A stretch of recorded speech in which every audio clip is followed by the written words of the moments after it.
Hey, what's up, YouTube? Hope you guys had a great weekend. It was Easter, so for those of you who celebrate Easter, Passover, hope you guys had a great time with your families and celebrating that. No matter what you're doing, though, it's Monday. It's back to the grind, back to helping buyers and sellers get their homes under contract. This week, I'm going to go over a question, and if you guys come on and have another question you want to answer, I'll stay on as long as you want. I've got a lot of time dedicated to this for you guys, but I'm going to answer a question about dealing with buyer's remorse because this came up last week with an agent on our team. And, when you close, like in April, we're going to close 82 deals this month. So when you close that many deals in a month, you're going to see almost every type of situation you can in a real estate transaction happen every month. So that's really cool because since I'm actually active in the business, I get to bring that experience to you guys. There's a lot of coaches and authors out there that have not sold a house ever or in like 20 years. So, I'm like a player coach, and then I get to see it, deal with it, and then teach others. And that's pretty cool. So we had a situation where a buyer had buyer's remorse, was under contract, did not want to close. Nothing was wrong with the house. She didn't exercise early on in the process the right to get out under the home inspection or condo docs. And then the other contingencies were, appraisal and financing, and she got approved for those. So this buyer could not get out under that stuff. Before I get into what actually happened, there's two ways that I think you should deal with buyer's remorse. And ideally, you'll do this with every buyer up front in order to precondition it not happening. All right, so you want to do two things. First, you want to tell them they are going to get buyer's remorse and tell them that it's perfectly natural, right? You want to tell them that, hey, I know you're excited right now, so do this at the point of contract. Do this when they're excited, and tell them, I know you're excited. You just went under contract. It's going to be overwhelming in the next few days. Friends are going to come out of the woodwork, parents, relatives, people that mean well. They're going to tell you their experiences. Some of them are in different markets. Some of them are in different time periods, 30 years ago. So the advice that they're going to give you, the worries that they're going to give you are vastly different from what's probably actually going to happen. And just, tell them, look, when you hear all this, it's going to scare you. It's going to make you question whether this is a good deal, whether you should buy at all, right? You're going to get buyer's remorse. It's perfectly natural. Everyone does, and they all get through it, right? If you do that, if you precondition them, you're going to be so much more likely for, to have the contract stick, to have them get to closing. So precondition them, tell them they're going to get buyer's remorse, tell them that it is natural, okay? Now let me get to the second point. The second thing you should do for all buyers you get under contract, all deals you sign, is future pace them, right? Future pace them. Sell them on the benefits, not the features, the benefits that they're going to have in the future from this purchase. So what do I mean in terms of benefits versus features? Well, a feature is, some attribute, some characteristic of a house, like how big it is, how new it is, the extra bedroom, the backyard, the grill, right? Outdoor kitchen, whatever, outdoor pool. The benefit is what it actually gives you, right? So the benefit is something the feature gives you, right? So if the pool is the benefit, if the pool is the feature, the benefit is enjoying time with family, relaxing on those nice summer days, right? If a home office is a feature, the benefit is getting to work from home, having your safe, quiet space at home to work. That's the benefit. So future pace them on the benefits, not the features. Once they're under contract, tell them, I'm so excited for you. Can you imagine how great it's going to feel next holiday when you have the big family dinner in your dining room and you got the kitchen, right, to cook a, amazing meal. We're telling them, like, look, I'm so excited for you.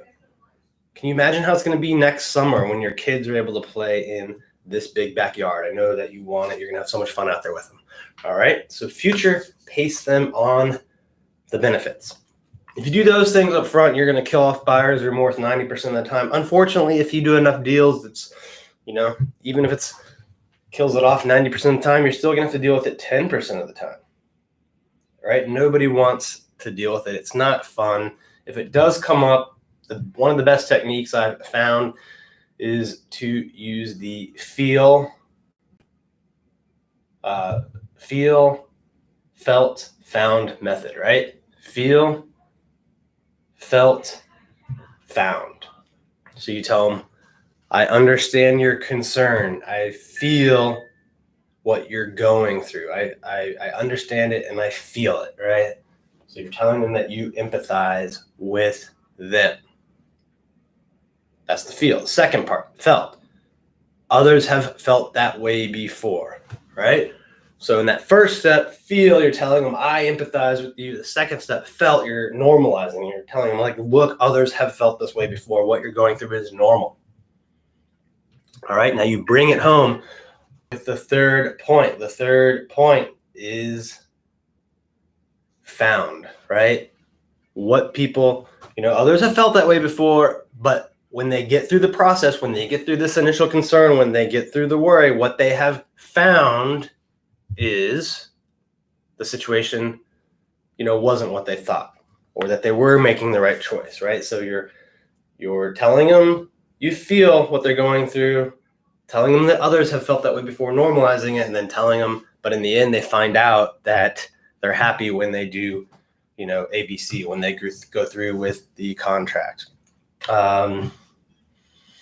So that's how I deal with buyer's remorse. All right.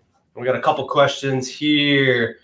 Ryan, great sales pitch techniques. Thank you. How can I learn more? Well, subscribe to the YouTube channel, Ryan. You can also follow us on Facebook and Instagram.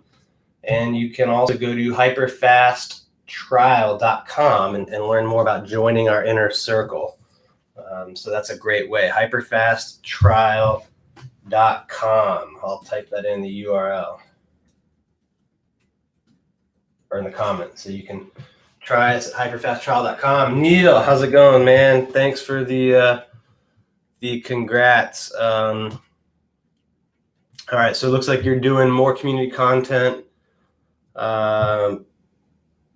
What's the best way to leverage it? What CTA should we put in these videos to let people know we are real estate professionals, experts, and want to earn their business and trust? So great question, Neil. We've been doing a lot of these types of videos ever since August of last year. We typically do them on either the Carrie Scholl team or the Orange on Living brand. Those are our two different real estate brands. And we don't have a strong call to action in just checking my phone there. We don't have a strong call to action in the videos that put out like local content. And what we've done, we've built a series of videos highlighting local bars, restaurants, parks, fun things to do. We put them on YouTube. We put them on Facebook. We pay to put them on a blog. And we just mentioned in the beginning and in the end that we're real estate agents. So we'll have an agent on our team say, hey, I'm Drew Carpenter with the Carrie Scholl team. Today, I'm highlighting Wilson Hardware, this new bar that opened up on Main Street. Or today I'm going to be talking about the 3 dog parks in Arlington. Then we talk about the 3 dog parks or the bar or the restaurant. Then at the end of the video, we say, just an outro like, hey, it's Drew again. Hope you enjoyed this segment. Follow us for more content.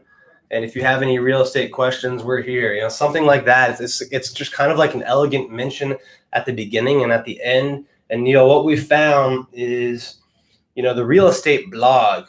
So we lost out on this local blog. Like, they only have so many paid promotions that they'll give to real estate agents, and there's 2 or 3 of them already. There's like a just listed, just reduced, and an ask the real estate agent. Those blog articles get almost like 0 engagement. they'll get like 1, 2, maybe 3 comments at most.